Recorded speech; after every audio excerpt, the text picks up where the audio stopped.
मी पहिल्यांदा आपल्याला सगळ्यांना सांगेन की आपल्याला माहिती की आज तारीख आहे 25 आणि 27 तारखेला गणरायाचं आगमन होतंय संपूर्ण महाराष्ट्रामध्ये।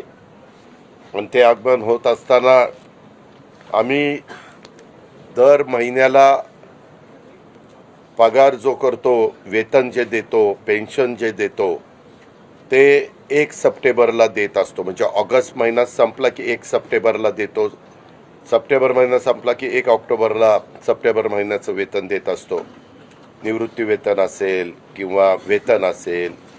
पण यावेळेस आम्ही गणेशोत्सवापूर्वी म्हणजेच उद्याच वेतन देण्याच्या बद्दलचा GR काढलेला आहे।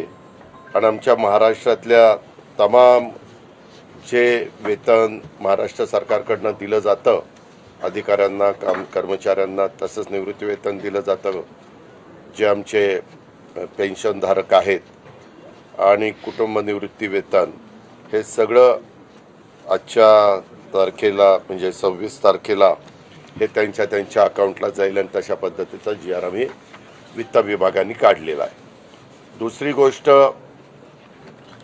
बरीच कामं आपल्या शहरामध्ये चाललेली। आज मला जिल्हाधिकाऱ्यांनी जिल्ह्यातलं पण जी काही कामं चाललेली आहेत त्याच्याबद्दलचं प्रेझेंटेशन दिलं।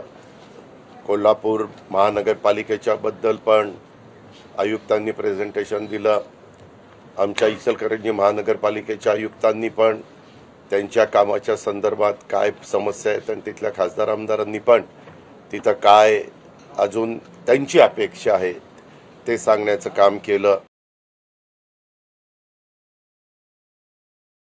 26 लाखाचा जो डेटा आम्हाला माहिती व तंत्रज्ञान विभागाकडून प्राप्त झालेला आहे, याची स्क्रुटिनी आम्ही विभाग म्हणून करतोय। बऱ्याचशा वेळेला असं होतं की काही एखादी गोष्ट आली की त्या संदर्भातला एक गैरसमज या योजनेच्या बाबतचा निर्माण करण्याचा वारंवार हा प्रयत्न होत आहे। कुठलीही पात्र आणि गरजू लाभार्थी याच्यापासून वंचित राहता कामा नये, या संदर्भातली दक्षता ही विभाग म्हणून आम्ही घेतलेली आहे। जानेवारी महिन्यामध्ये आम्हाला कृषी विभागाकडून त्या संदर्भातला अहवाल प्राप्त झाला आणि त्यावेळेला नमो शेतकरी योजनेअंतर्गत ज्या महिला लाभ घेत होत्या त्या संदर्भातला आम्ही स्क्रुटिनी केली।